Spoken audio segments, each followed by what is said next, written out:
Disclaimer: the views, opinions, and insinuations made by the host or guests do not reflect those of the show, the management, and the network. Viewer discretion is advised.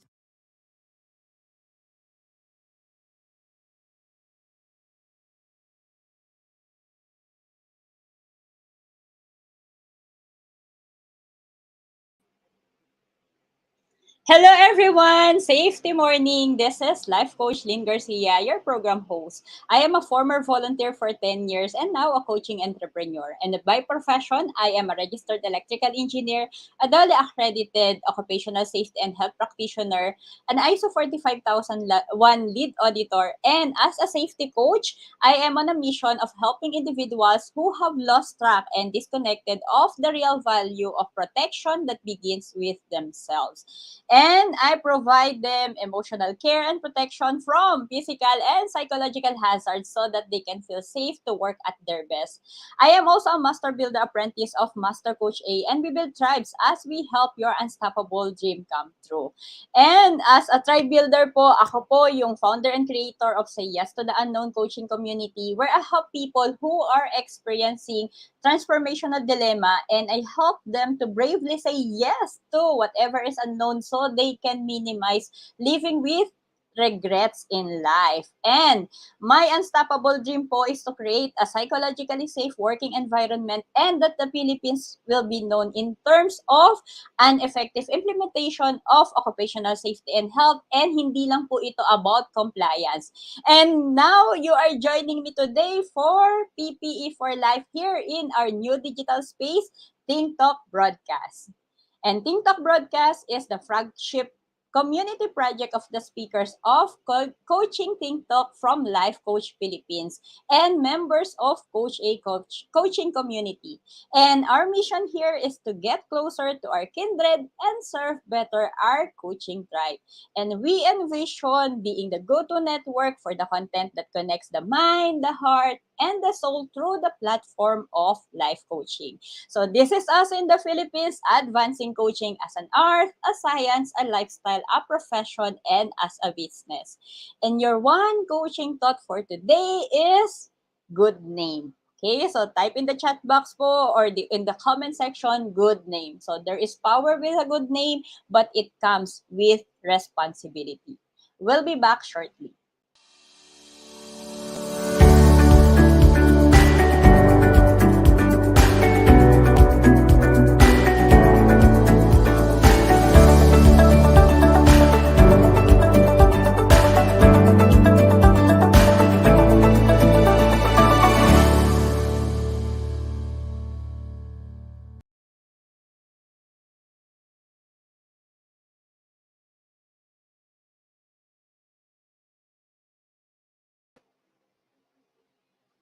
And welcome back! Today is the 19th of June in the year 2022, and I am broadcasting beyond borders of Laguna, the resort capital of the Philippines, and also known as the birthplace of Dr. Jose Rizal, our national hero. And talking about Dr. Jose Rizal, no, June 19 po marks Dr. Jose Rizal's birth.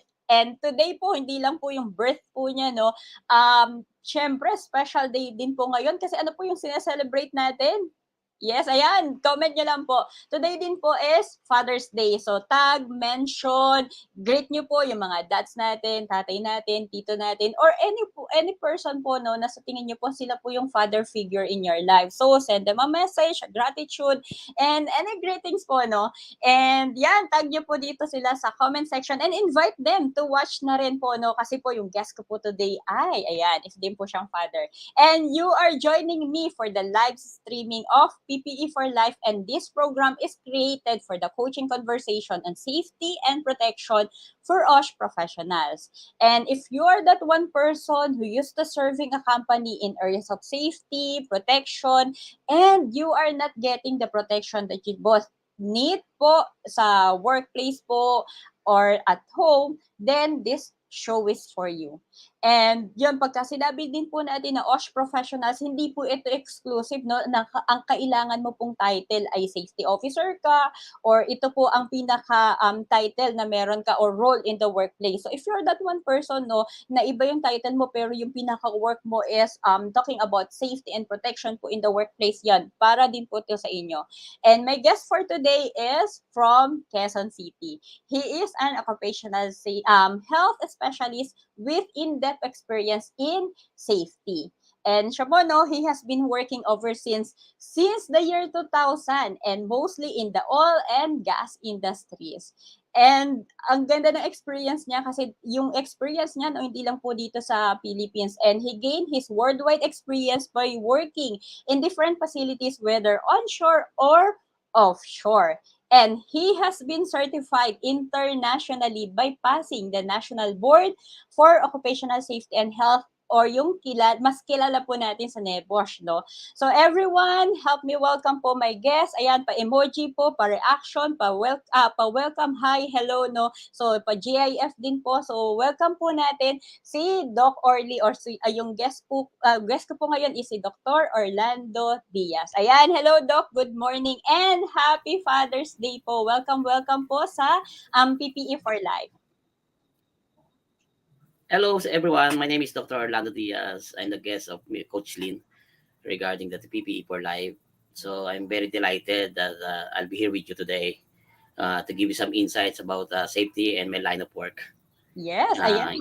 Either onshore or offshore that I normally exposed to. Yan, ayan. Doc, may mga greetings. Happy Father's Day daw po. Yan, thank you. Doc, thank you so much po, no, for saying yes dito All po sa Father's program Day namin. sa fathers sa mga nonood program natin. So, Happy Father's Day to all. Yon, ayan. Happy Father's Day po. Yan, sige Doc, mag-start na po tayo ng ating conversation. I'm sure, no, mahaba itong mga pwede po natin pag-usapan, and I'm sure marami po kayong pwede pong ma-share po sa amin. So kanina, no, talking about onshore, offshore, can you tell us something, Doc, about the work that you do po? Ano po ba ito? I'm a medical practitioner. I'm a doctor who specializes in occupational medicine. So most of of course, as a doctor, I'm also exposed to hospitals during that time. But then, however, most of my experience where I work overseas. I work mostly in oil and gas industry. As you know, oil and gas industry is one of the most disciplined and strict regarding sa safety. So that's how it is, oil and gas. So my work in normally when I go overseas, I normally spend only 1 month at work, and then go home. And then at home, just normally I just go for training and everything that being exposed. But when I work overseas, whether it's onshore and offshore, it's a multidisciplinary thing that I do. That it's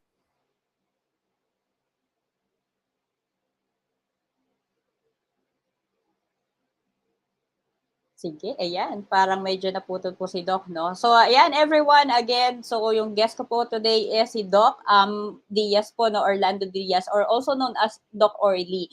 And now, ayan, Doc, ayan, you're back. Ayan, sige po, Doc, medyo naputol, no? So, yeah. medyo nag-recap po ako. Sige, Doc, go ahead po, no? Okay, Continue po yung sinashare po. My line of work, when I say oil and gas industry, it's a very strict environment workplace.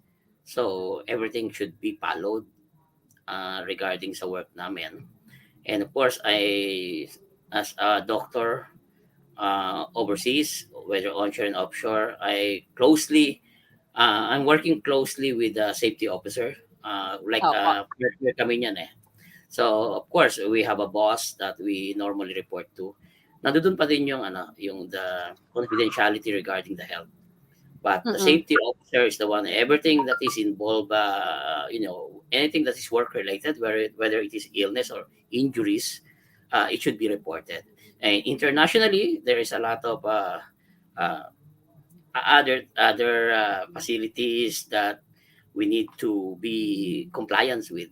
Yun, may mga OSHA, yun yung mga ganun na nire-report namin. So everything is, especially here in OSH, we have different kinds of reporting that we do. as long as it is work related, whether it's illness or injuries. Okay, Doc, can you share with us po, ano po yung difference kapag ang pinag-usapan po natin ay medicine at pag ang pinag-usapan po natin ay occupational medicine? Meron po ba silang difference? Ano po yung Uh, tingin niyo po? well, medicine is per se is a medical thing that we normally like a normal doctor, right? But in occupational medicine, it is a multidisciplinary discipline siya, eh. That is dedicated to the well-being ng safety of employees in the workplace. So that is what occupational medicine is. On occupational medicine, we focus. It's more like a preventive medicine, ang occupational medicine. We do prevent the occurrence of any injury, which is the same with the safety officer, which is safety first. In our case, in medicine, in occupational medicine, prevention is better than cure. So we are focusing on it, and it's not just we just don't focus on the treatment as an occupational medicine. We also focus on the and not just the preventive side, but also some programs that we need to improve in order to be a productive workforce. Okay. So, if you're going to create a program po in the workplace and we're not going to talk about occupational medicine or occupational health, Doc, ano po yung mga programs na pinofocus niyo po? Well, the programs that we normally do is one good example is the TB in the workplace. That is very common. TB in the workplace, we know that tuberculosis will greatly affect our workforce natin. So, if we have a program in like a TB in the workplace, we can prevent the occurrence of tuberculosis or the spread of tuberculosis in the workplace. In that way, an employee who is a healthy employee can give a good production. So that's one of the program. Of course, other programs that you could include is how to make the workforce fit. So a good example is we try to build more gyms, like any activities that they can do while in the workplace. It's not just they focus on the job. There's also extracurricular activities to make the workforce really healthy. So, like, you can get a program of a weekly Zumba class, something like that. So, and of Physical, course, Doc. you also look into the situation wherein in the workplace there are things that you could do in your program that you could prevent the occurrence of other injuries. That's other programs that we can see and to make the productions really to increase the production. Okay, Doc. Kanina, Doc, we mentioned about onshore and offshore. So, ano po ba yung, may mga challenges po ba kayong na-meet or na-experience when you're creating a program kapag onshore and kapag ka-offshore po?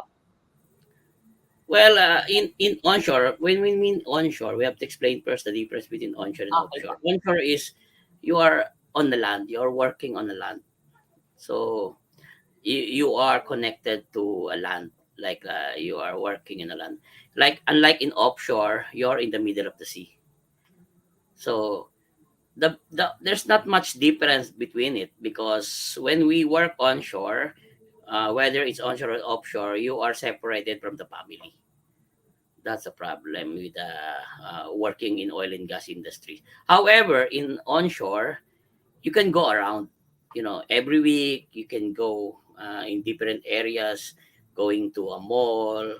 You can stroll around. Unlike in offshore industries, this is a restrictive environment in offshore because it's either you are in a platform or in a vessel or in a barge.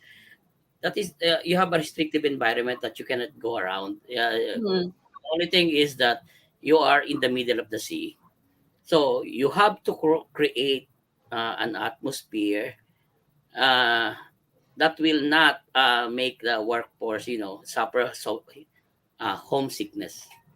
Another Mm-hmm. yung seasickness, yung nahihilo kapag nasa vessel. So Mm-hmm. this is another diseases that you may encounter, another illness that you may encounter while you're working in offshore. So this is very common, especially in a vessel. Because in working offshore, different kinds yan eh. Yung offshore, you can work in a platform, you can work in a barge, you can work in a vessel that is moving. So that's why the environment is really different from what you're working onshore. Mm-mm. It's a restrictive, and sa pag gumagalaw tong barko, so you are while working, so it's a different scenario that you have to be very cautious Mm-mm. when working na gumagalaw yung vessel. So it's a different thing. And it is which impart more risk while Opo. working. Mm. Tapos Dok, 'di ba, pagka offshore ka, 'di ba sabi mo kanina pagka na homesick or ganito yun, na-miss yung family nila, 'di ba pagka land diyan, anytime pwede ka namang makaalis, pwede kang makauwi sa family. Pero pagka offshore ka 'no, kahit gusto mo makalapit or makauwi, hindi siya possible 'no. So how do you help those employees, those workers po Dok? How do you support them? To be honest with you, in the old times, yung noon, nung wala pang internet, it is really a struggle in order for you to reach out for your family. We only reach out using emails or yung mga sulat-sulat na before mail. But nowadays, since with the advent of internet, it is available now, especially now that the International Labor Organization already passed a law that a vessel should provide an internet to all working overseas sa maritime industry. So it's not really a struggle now to reach out for the family because they can hook up to social media and they can talk. Yeah.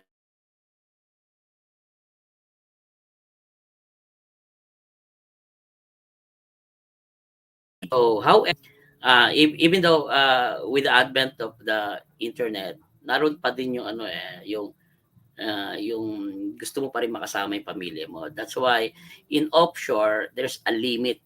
Hindi siya ganun kahaba. Hmm. If you stay in offshore. Like me, my rotation is normally 5 weeks on, 5 weeks off. So, pag medyo humaba na, medyo nabuburyong na rin yung mga crew kapag umahaba. That's why in my situation as an occupational medicine, as a medical officer of the vessel, we do have an assessment. If you reach the point of the 6 weeks already, you do a reassessment of the employee. Making sure that he can still last for another 2 weeks if that is an extension of 2 weeks. So you do some assessment. Or else you going to have problems kasi meron din talagang situation na naging psychologically unstable sila if they stay longer. Opo. Doc, talking about that, no, yung mga ganun niyo pong ginagawa or activities, are there mental health programs in place po? Or ano po yung mga programs na usually na ini-implement niyo po? Mental health is an issue already way back before. However, it was just emphasized ng pandemic. But in our case, if you work offshore, there's a lot of activities that you could do. You could provide them aside from the internet that you had on board. You can provide them with any activities, gym activities, or any movies like cable movies. Also, you can get a program ng mga set up ka ng games like bingo with prizes and everything. They're looking forward for that. Every week we do have bingo on our facilities. They're looking forward for that with some small prizes. And sometimes when it's not too busy, I am trying to organize games like a basketball or a dart, which eventually most of them will join. So, yun yung mga ganon, like table tennis, ping pong. So, they're really looking forward na, and in that case, if they stay longer with in offshore, so it will like, they shorten the thinking nila. Nasa-shorten yun. And then all of a sudden, uwi na pala ako. Natapos ko na pala yung 8 weeks. So, very important yun na magkaroon ka ng mga program na gano'n. Mm. Okay, Doc. So, maganda no, may mga ganun kayong programs and nakita nyo na po siya. And nagustuhan ko, Doc, no, yung isa mong shinare na you're checking po, kamusta po yung health status nila. Hindi lang physically, but yung question mo, no, if they can still stay or kailangan uuwi na po siya talaga, uuwi na po talaga sila. As a health advisor din sa worker na yan. So when you do the assessment, there is a checklist on that we do. Apa. So if the person does not pass, definitely you will not agree that he will stay longer on the vessel. So but most of the time okay naman yung mga tao na nakokontak. Kasi masaya din gumagawa ka kasi ng program. Pero if you don't do any program whatsoever, they will get bored as well. When you do the assessment, definitely we will not advise na mag-stay pa siya longer if he doesn't fall on the normal psychological ng tao. Opo. Okay, ayan, Doc. So, Doc, doon sa mga ginagawa niyo po ngayon, no? So, ano po para sa inyo yung picture po ng protection? Well, the protection that we did, as I said, I am in coordinating with safety officer. The normal protection ginagawa is covered by the safety, yung tinatawag nating PPE. However, the protection that I do as a medical practitioner, I make sure that yung mga first aid kit ko, eye wash station ko, I make sure that they are intact and complete. Sa talagang kailangan nilang gamitin yon with an emergency, they can use that. So I just make sure that everything is yung ready. So just like those facilities in the hospital, in what we call in the vessel kasi we call it sick bay.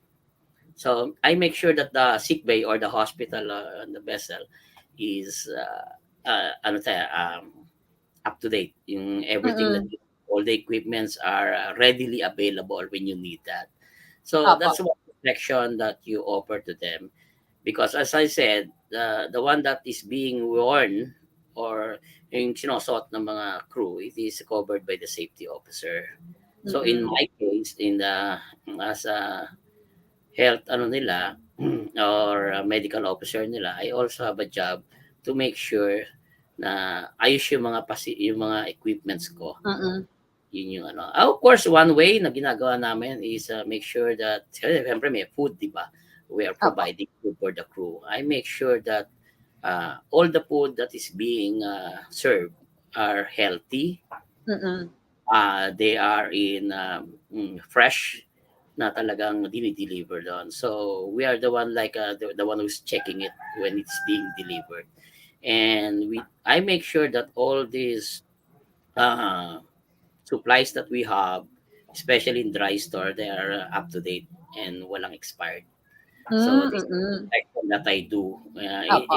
It may not be a PPE, but this is some sort na pinoprotect mo rin yung tao, yung natin. So I normally do hygiene inspection sa galley. Well, the galley is what we call sa parang canteen natin. Yung pinagdulutan galley. So yung canteen, yung sa nagkakainan, that is mess hall. So I make sure that yung sama-sama na po, no, Doc? Yung sama-sama na po sila. Oo, they are up to date. Minomonitor yon pati yung mga temperature ng food. Kung pag sinerve nila, tama dapat yung temperature nun. Hindi na malamig, ganun. Hindi na malamig, hindi rin pwedeng sobrang init kasi definitely kung sobrang init biglang humigop ng soup ay mapapaso naman sila. So everything yun sa mga namin, major naman namin yon. Of course, aside sa food, yung water is very important. The water that we do, we make sure that we do a water testing on board aside sa may ginagawa kaming quarterly test na pinadadala namin onshore sa lupa sa mga third-party laboratories to make sure that the water that we have ay talagang even in onshore we do that. Even in onshore we even though we are being supplied by the water company, we still do everything.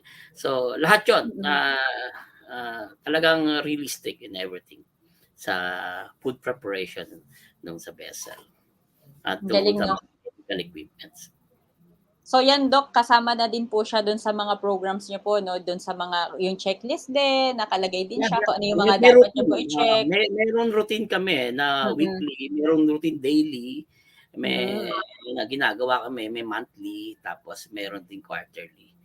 Of course, aside doon, pinaka-importante doon, alam naman natin, doktor naman ako, pero we still need to be trained. Opo, Kailangan hindi na i-stack yung knowledge namin. correct. That's why we also have been trained sa different situation. Mm-mm. In my case as a doctor, the advanced cardiac life support Yes. should be updated. The international trauma life support those certificates have expiry. So I make sure Mm-mm. that it's up to date. And aside from that, since I am involved in different scenarios, so hindi ka as a medical officer in oil and gas industries, we also have different trainings, which Mm-mm. involves in other almost close as what they are being trained sa mga crew. So Mm-mm. example, if I am working in a vessel, I must also be trained sa lifeboat, mga ganon, sa mga lifeboat, sa mga life Mm-mm. raft. So I should be aware of that. A good example is firefighting. Yeah, so you're a doctor tapos bumbero ka pala. No, you should also know how to react in the situation that's why I'm also an advanced firefighter as a doctor. So Kasama na. Opo. it is like they are ini-equip ka nila not just as a Opo. doctor but also as a responsible crew. Correct. So it's not just as a doctor, but doctor ka, hindi ka, no, you have to know Mm-mm. how to handle a fire extinguisher. You know how Opo. to put the fire. You know how to react in different scenarios, like in a boat, like in a Emergency management. Okay. Yes. and also in coordination with that, meron kayong tinatawag na emergency response Opo. na Yung nandun na, no? everything is followed. Make sure Yes. that everything is in paper. Ayan, importante 'yun, Doc, 'no. So, Doc, may isa po akong question, 'no, do'n sa mga na-share niyo kasi ang dami niyo pong ginagawa and habang nagse-share ka, Doc, ang nasa isip ko is, offshore siya. So, siyempre, 'di ba, kung ano lang 'yung sasakyan lang 'yun, 'no, tapos nandun po kayo magkakasama mag-work. Parang inisip ko na maliit lang ito pero ang dami ng mga task natin and we need to make sure na yung protection na sinasabi natin is provided na ma-experience po siya ng mga workers po natin, no? Mhm. And eto, Doc, habang nag-share ka, ito po yung naisip ko na question. Sa lahat ng mga ginagawa niyo po, Doc, no? Pero later niyo na lang po ito i-answer after po ng break Okay. natin. So, sa Mhm. lahat po ng ginagawa niyo, yung mga na-mention niyo po kanina, and we talk about safety, we talk about protection, ang gusto ko pong malaman ngayon, Doc, is who's protecting you po? Paano po, kanino po natin nakukuha Magandang itong question. support? Yan yung support na, syempre, ang dami mo kasi na-mention, Doc, ang dami mong Yeah, sinabi na ginagawa, tapos you're checking yung mga workers. Tama yeah. naman po siya lahat, no? Pero yung point na, paano ikaw? Paano malalaman na ikaw din po ba ay pwede pa po bang magstay or kailangan po bang uuwi ka na rin po? Okay? Or pwede pa That's a po good bang question. ma-extend? That's a very Okay, good question, Ma'am Lynn. sige po, Doc. Sige, ngayon, let's have our break po muna. Tapos ikaw is mag-hydrate mo muna, no? Ay, sige Habang po. iniisip niyo po yung answer. Tapos later po is i-share niyo with us kung ano po yung answer dun sa question Yes. na yon. And Okay.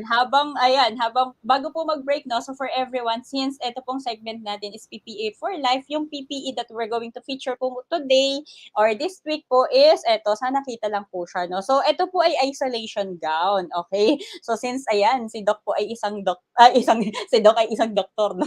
Kamusta naman po ako? Okay, so isolation gown. So kayo po ba ay nakakita na nito? So kung kayo po ay naka-visit sa hospital, lalo na po ngayong pandemic, no? So ito po ay isa dun sa mga PPE na ginagamit. And yung mga gowns po, no? Ito po ay example ng, of course, ng PPE used in the healthcare setting. And isolation gown po, protect the clothing of yung mga healthcare providers po natin. And they also protect yung mga visitors po natin or yung patient po because they prevent the transfer of yung mga microorganisms and body fluids po in patient isolation situations. Or for example, no, yung mahina yung mga immune system. So kailangan is may protection or covered po siya. And itong mga isolation gown, no, ayan. So, ito yung pinaka sa likod po, no? So, minsan po kasi ito yung nasusuot doon sa harap. So, isolation gowns are important po siya na piece of PPE to help na maprotektahan po yung mga healthcare personnel po natin sa, ayan, kung kukonect po natin siya ngayon sa pandemic, no, of course, kaya po marami po tayo nakikita nito kasi nga na-protect po sa transmission po ng virus na nag-cause ng COVID-19. And since we are talking about protection, hindi lang po ito sa healthcare settings, no? Kung kayo po ay nasa workplace, yung sa amin dati, no, yung sa mga housekeeping team po natin, yung mga security po natin, no, especially pagka ma-expose po din sila sa patient po, no? So possible na tingin natin is positive po on COVID. So yun, dun po ginagamit itong isolation gown. Again, ito po yung PPE for the week natin, no? Ito po yung feature natin. And ito po ay isa din sa mga importanteng part po or ng examples po ng PPE. And marami pa po na iba't ibang uri po ng mga gowns, no? And ngayon po is isolation gown yung focus po natin. Okay? So, let us know, no, kung kayo po ay nakakita, nakapagsuot na po nito, aware po kayo na meron po at kailangan po natin itong isolation gown din po para po ma-protect po tayo, ma-protect po kung ikaw ay carrier, no, ma-protect po si patient na kung ano man yung dala natin ay hindi po sila ma-expose po sa atin. And of course, to protect yung mga healthcare providers po natin. Okay? So that's it. And kung ito ay bago po sa inyong kaalaman, let us know in the comment section. And if you want na may ma-feature po tayo na isang PPE na gusto mo pong malaman yung details about this, let us know din po, no? Balay nyo sa next episode natin, ma-feature natin siya. Okay? So that's it. So for now, let's have our break po muna.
As a business owner, are you overwhelmed by the need to post beautiful, engaging content every single day?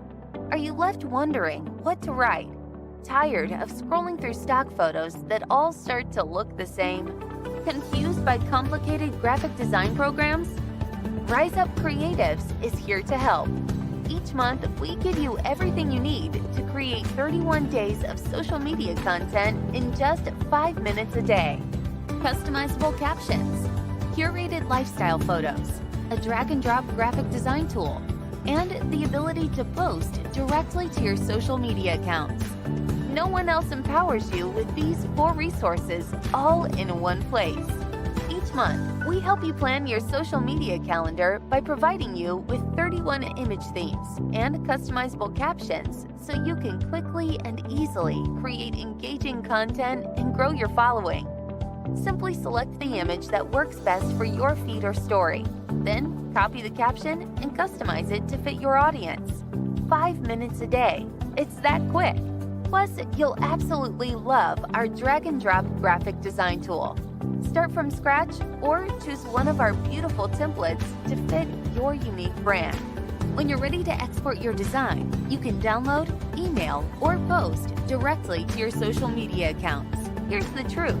Our world needs what you have to offer. Don't let technology or procrastination hold you back. Rise Up Creatives is more than an online resource. We're a community helping you overcome your biggest barriers to reach your greatest goals. We're here to help you rise up and be creative.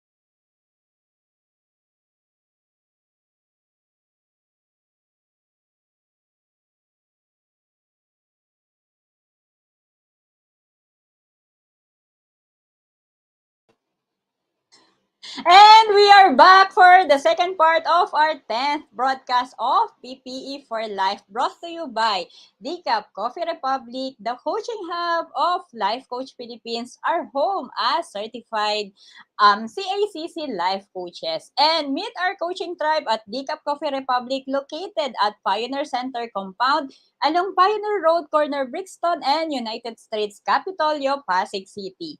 We are open from 10 a.m. to 10 p.m. Saturday to Thursday. And our coaching hub is also an event place and venue of choice for an intimate gathering. So connect with Coach Rizel at 0917-586-1661 for inquiry and reservation. And during our break, no, pinakita po namin sa inyo si DCAP Coffee Republic.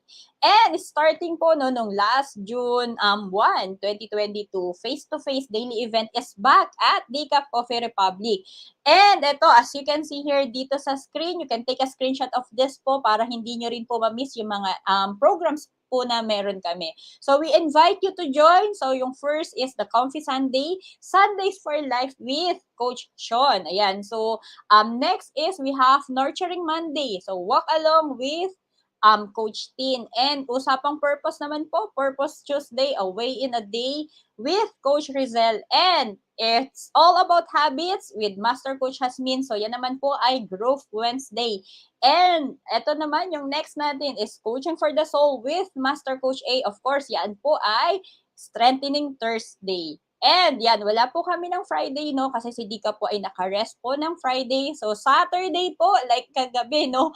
Ayan, we have the open mic with Coach Orville. And yung title niya is The Fab Saturday. So, if you want na mag-celebrate, kumanta, mag-perform, no? Like what we did last night po, no? So, para makita niyo po siya, visit niyo po si DCAP Coffee Republic Facebook page para nakita niyo po ano po ba yung nangyayari sa mga events, no? Kasi naka-live din po siya, especially yung open mic last night.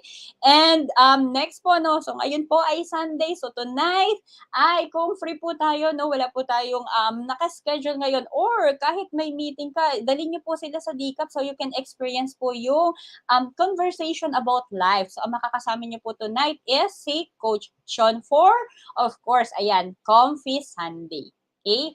And I invite you also to become a holder of the B-Learning e-card and join me inside the B-Learning Society as one of the mental model collectors. So enjoy a food and beverage discount from DCAP, Coffee Republic, and full access pass to the monthly Mental Model Masterclass of Master Coach A, exclusive for the B-Learning Society members only.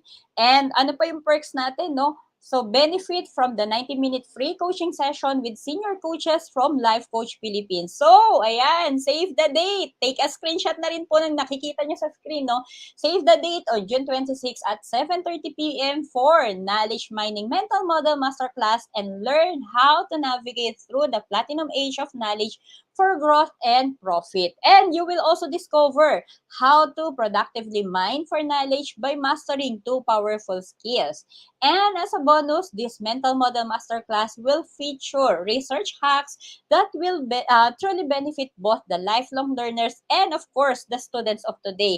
And kung ngayon nyo lang po nairinig ito pong mental model, no, ito po yung understanding ng mga thought processes po natin. Ayan, kaya save the date po, no, pa-register na po tayo and connect na po with Coach Rizel, 0917-586-1661. Okay?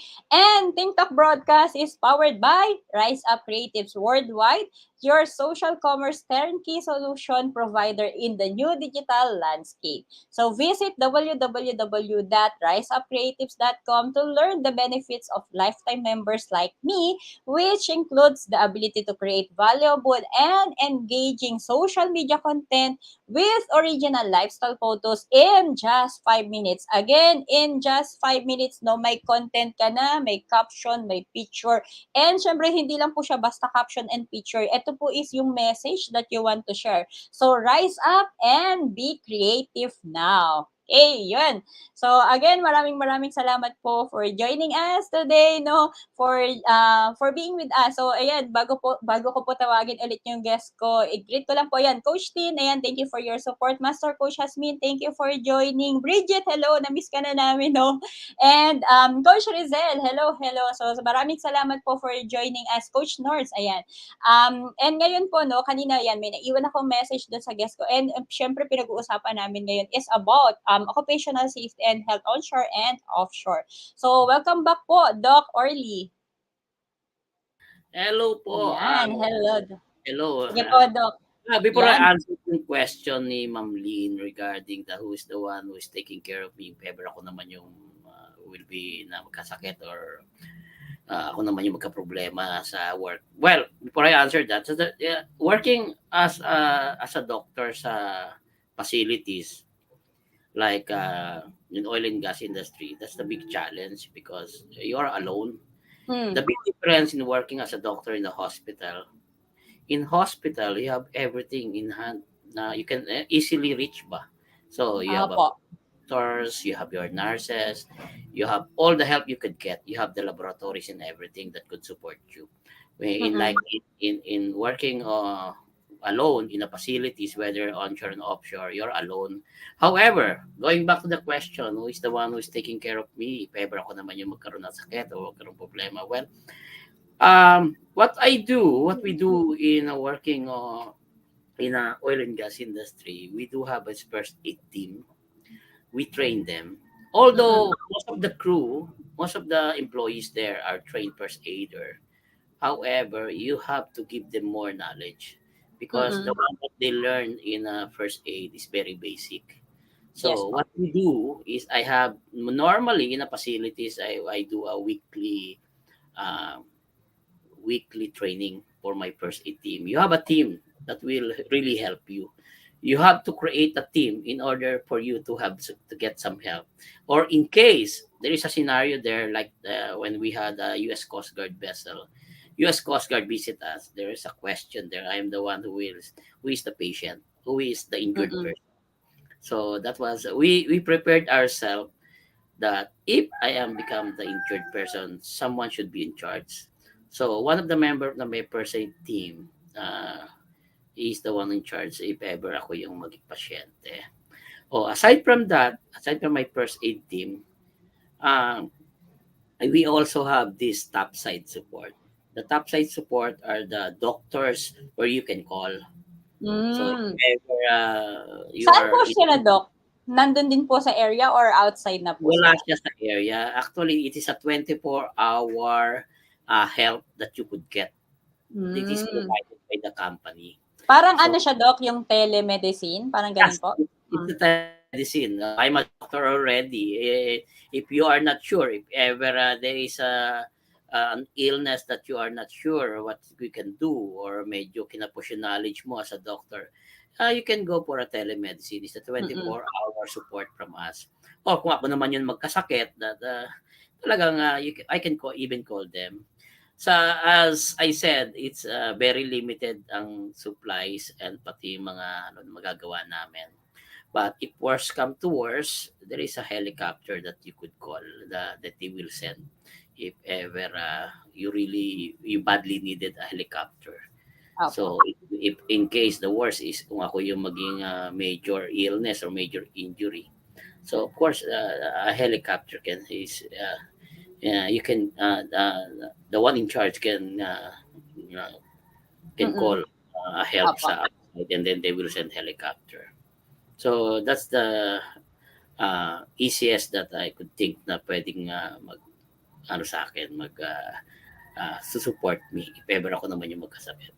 Yan, maganda meron, no? So, thank you for sharing that, Doc. Kasi curious lang talaga ako doon na, ano, sa dami ng ginagawa, paano kaya yung support?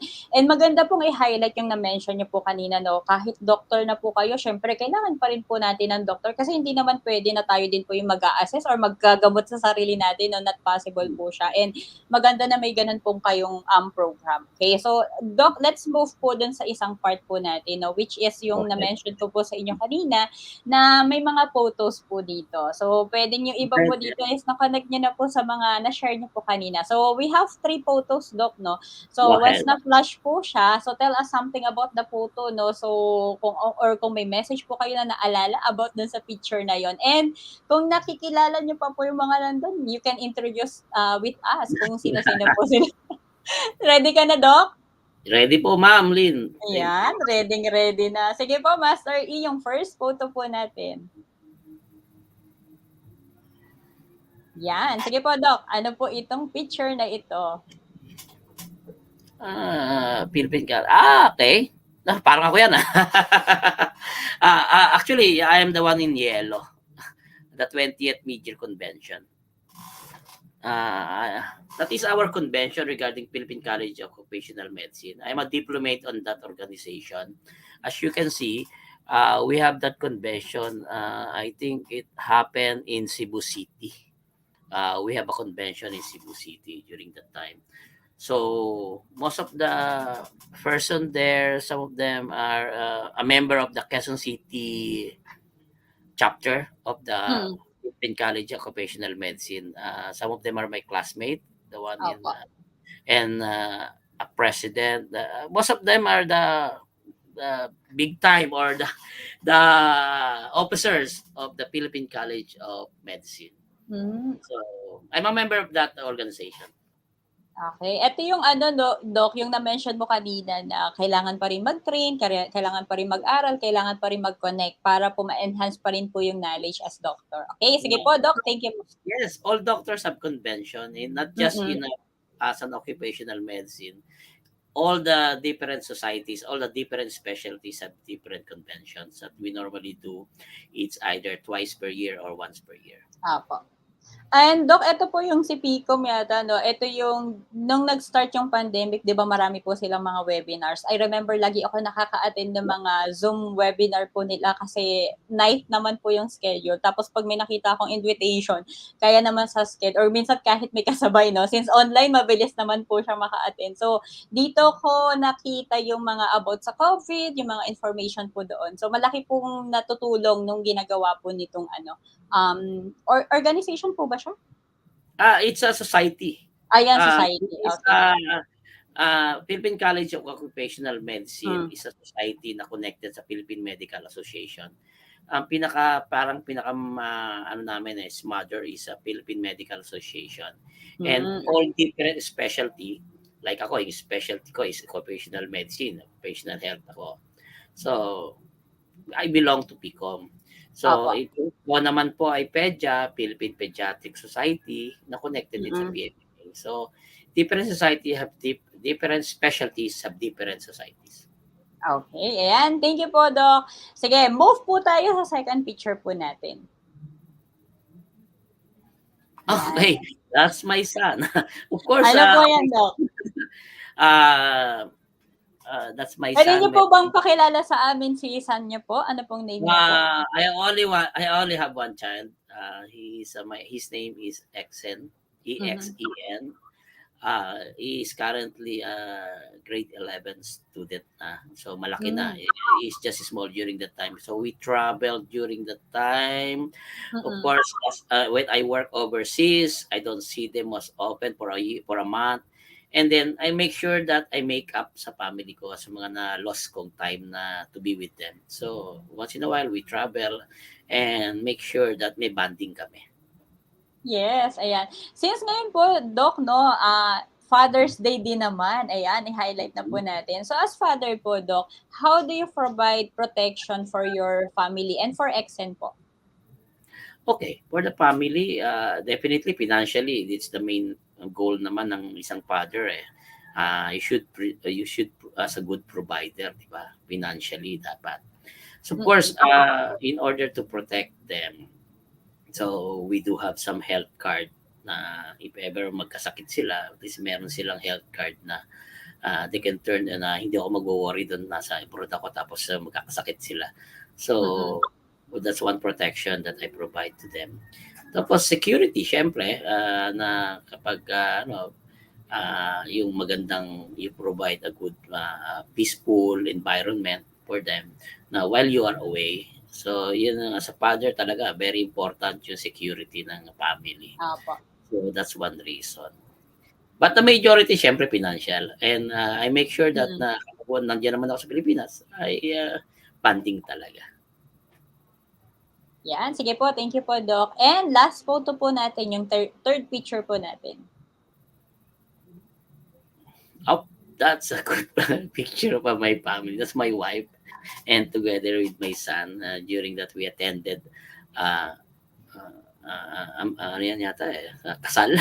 Kasal ng isa sa mga friend ko na talagang ako yung ninong. So, Apo. yeah, that's it. Make sure na talagang closely bonded kami ng family ko. Ng wife ko, parang nga lang kami nagliligawan pa din.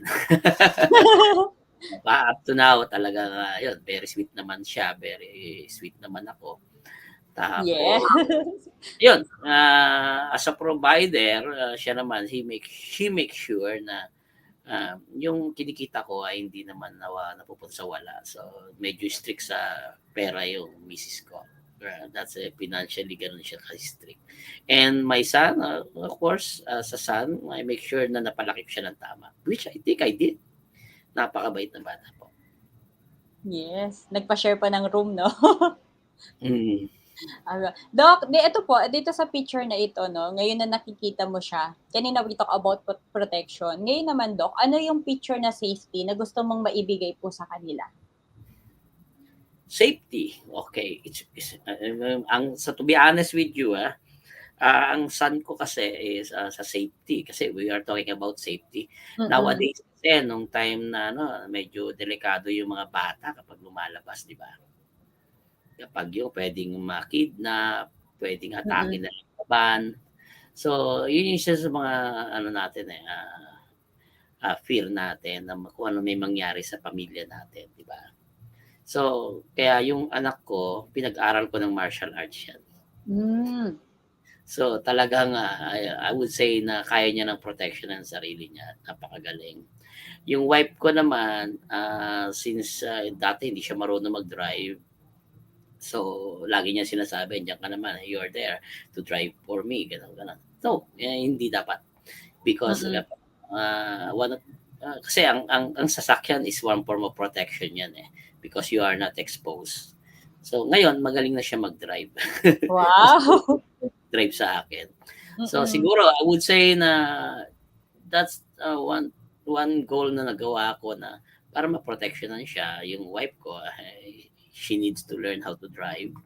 Tapos yung anak ko, pinag-aral ko ng martial arts na which is magaling na siya talaga, sobrang galing. So, hindi na ako nagwo-worry kahit na nasa labas yan. Okay, ayan. Marami pong salamat, Doc, no, for sharing yung family niyo po sa amin and the work that you do. Thank you rin. I was surprised that those 3 pictures in your hand. Kamusta, Doc? Kamusta po yung feeling natin nung nakita niyo po yung 3 photos po? I was surprised. Wow. Because they are the love of my life, di ba? As a father. That's why kaya nga tayo nagpapakira. That's why I'm working overseas. Tinitis ko yung makikihiwalay sa amin. So, that's the reason, your family. So, in that case, naranasan ko din yung mga OFW na kapag nanong kami sa airport, umiiyak yung anak mo, ayaw ka palisin, yan talagang nag-trending. I see myself in the same situation as them kapag umaalis ako. And surprisingly, even though every month lang umaalis, yung wife ko, iyak pa rin ang every month. Umaalis. Parang bago pa rin. Okay. Sige, Doc. Ngayon naman, Doc, no, let's, yung itong question ko nito is for you. Go ahead. If there's one thing that you want to give for yourself, ano po yung bagay na ito? wanting to give for myself. Ayun, ngayon lalo Father's Day, no? So, kung ikaw ang magbibigay ng kung regalo po ba ito or ano po itong one thing that you want to give kay self niyo po? Kasi I have a very good family na already, and secured naman yung finances, ganon. So, I'm into passion of riding a bike. Yung talagang nagra-ride kami. I own a Harley Davidson big bike. So, I was teasing my wife lately regarding that. I wanted to have another bike. Either a BMW or Ducati. I don't know. Wow. I cannot think of anything right now except that kasi I have a very good wife. I have a very kind son naman. So, siguro yun. My hobby was there already. And yun yung hobby ko ngayon yung mag-bike. Hindi naman to the point na na reckless or whatever. May group kasi ako. As a doctor, parang very rare kasi na nagganon. Pero ayun, medyo pang-alis ng stress, Ma'am Lyn. If you ride a bike, it's like a freedom kapag nafe-feel mo yung gush of air na ride. Of course, complete gear kapag yun umalis ka. Apo. Safety pa rin, Doc. Syempre. Yes, we always think of that. Kahit na ganun kalapit kailangan safety dahil sabi nga nila yung tigas ng semento sa malapit at yung tigas ng semento sa malayo, it's the same. So you have to wear PPE is really important when riding a motorcycle. Yan. Thank you po, Doc. Sana narinig ni Wifey, no? Yung gusto niyo pong mabigay sa sarili niyo po ngayon. Okay, Doc. Last question ko po. So, kanina, no, bago po tayo nag-break, pinakita ko po itong isolation gown natin. Hindi masyado makita sa screen kasi ang laki po niya, no? Ayan, mahaba po ito. So, ito, it's not me who is just wearing that. I also wear that. Especially on pandemic times. Very common, yung isolation gown. It is not just for the doctor, but also to the patient as well that they could wear. It's double blade protection. It's either you or the patient protection niyan. It's really important to wear a protective equipment, especially now yung ganyang isolation gown na yan. In the times of pandemic, nagmahal talaga yan kasi badly needed. Sige, Doc. Grabe na yung pagmamahal talaga ng mga PPE. Sige, Doc, yung last question ko po, no, since ayun na po, na-mention nyo po itong isolation gown natin, kung saan siya ginagamit, at kung ano po, bakit po natin siya kailangan, ano po yung protection na nabibigay niya sa atin. Now, Doc, for example, ito po ay nasa iyo ngayon, no? Tapos, ito ay merong superpower. Ano yung superpower na gusto mo na nandito sa isolation gown? Na sana kapag gamit ko yan, magamot ko yung may sakit na COVID, yung lalo na yung naghihirap. Paano pong paggagamot yan, Doc? Sige po, can you share? Like Superman cape or Doctor Strange cape na may superpower, di ba? In the case of isolation gown, I was thinking if I wear that, if it's a superpower, and anybody who is suffering from COVID, which is talaga naman nakita namin how they suffer. The difficulty of breathing is really a worst experience that a patient can experience. If ever I wear that with the touch of the hand of a doctor with that gown, I'm hoping that you can instantly relieve the patient from suffering. That's siguro yung gusto kong maging power niyang gown na yan. Galing. Baka ito pala ang makapagpa-stop na ng pandemic. Kung lahat sila magagamot mo, no? Hopefully, yeah. We're looking forward for that to stop the pandemic. Okay, yan. Sige, Doc. Maraming pong salamat for blessing us today, no? And, Doc, before we end po, any last message po sa viewers natin or someone na gusto nyo pong masendan po ng message nyo po today? For all of you guys, today is Father's Day. Happy Father's Day. So the role of a father is really a big role to the point that talagang we suffer in behalf of our family. So in my case as a health practitioner, we must never stop na to learn more regarding the different kinds of na ma-encounter natin, not just in life, not just in education. So it's a continuous learning is being a doctor. And Mm. also the same thing with workplace. It's a continuous learning regarding the safety at work. It is also a continuous learning because different scenarios has um, different types of incidents na makukuha ninyo. But I said, together with the safety officer, safety first, Mm. aming doctor, prevention is better than cure. Mm. Tapos, all injuries are preventable. So guys, Yeah. make sure na isipin nyo muna ang dapat yung gawin bago kayo to put in a situation na gagawa kayo ng activities. Yun, ang powerful ng message po, Doc, no? Maraming pong salamat. And yung isang nakuha ko, Doc, no? Sabi mo kasi na-mention mo yung as a father, yung pag-suffer. So, let's connect it dito sa isolation gown na ito, no? Sometimes kasi yun, I want to talk to the father po ngayon, no? Na, or kung ngayon, kung father niyo po kasama niyo, husband niyo po kasama niyo po, na-mention ni Doc, no? That yung mga fathers po is, ito yung mga na-experience nila, especially kapag ka nag-work po sila ng malayo po sa family nila. And kahit naman malapit, di ba, Doc, may mga suffering, yung na-mention nyo nga po kanina. Pero minsan, no, eto kasing gown na ito, ang ina-isolate niya po is yung mga hazards or danger para hindi po yan mapunta sa inyo. So parang yung sa mga father natin, no, na mas pinipili nila na sila yung mag-suffer, sila yung maka-experience nito para hindi po yan mapunta sa inyo, sa family members, sa wife, or sa children or sa anak po, no. Pero ang pinaka ano din doon is pwede po ba, can we change something about it? Na baka naman po pwede magkaroon po tayo ng work na hindi po natin kailangan mag-suffer or hindi po natin siya kailangan ma-experience. Kasi di ba, if we want to experience yung joy, yung happiness that we're dreaming, na sinasabi natin, family yung pinaka-reason natin why we work, ano po yung mga pwede po nating magawa ngayon para yung word na suffering or yung na-experience po natin na suffering is mapilitan po natin siya ng joy, mapalitan po natin siya ng yung picture talaga po ng family po natin na ito ay ginagawa natin for them. Pero 'di ba, sa lahat ng ginagawa natin ni Father, no, sa lahat ng ginagawa ni Father for their family, hindi po ibig sabihin doon is they are sacrificing po yung health nila, they are suffering or they are sacrificing po yung hobbies nga, 'di ba, Dong, no, yung mga gustong gawin pa or kung ano pa po yung mga ibang gustong gawin na hindi po siya malilimit doon. And being a father is hindi po siya kailangan. Yun lang yung nakuha ko, Dok, no,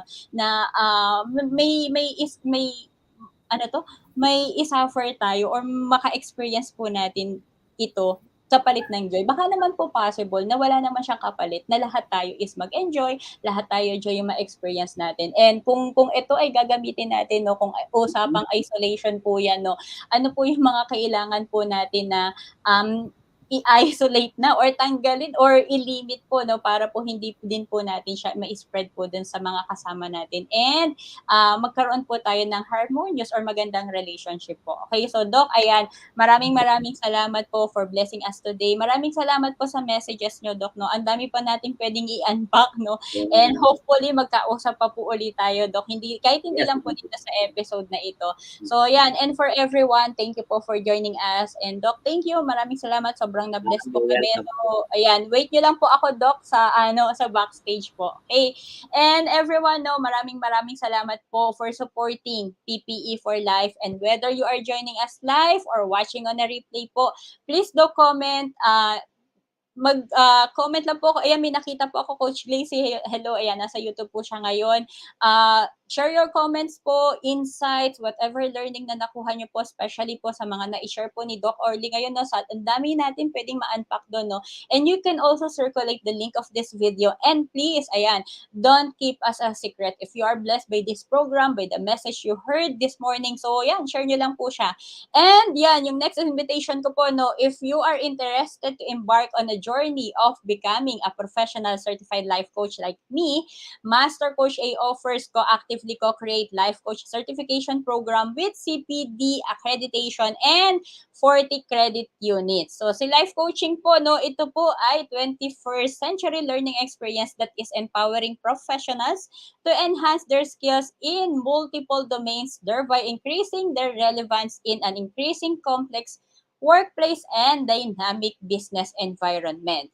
At ang maganda po, no, sa life coaching, wala naman po tong age limit, no, hindi ka naman po nito i-restrict. So, anyone po, no, can be a life coach. And ito po, no, CACC course, as you can see here, this is, sa screen po, includes a 21-day web-based learning with lifetime access, 2-day live um, coaching bootcamp po, no, with Master Coach A, and 3-day live virtual business bootcamp with senior coaching team. And the program package also comes with done for you na coaching programs and many other bonuses po. So, ayan, kung tingin niyo po na life coaching is for you or gusto niyo pong ma-check kung ito po ay para sa inyo, no, connect with Coach Rizel at 0917-586-1661 to discover the opportunities waiting for you in the second fastest growing industry in the world today.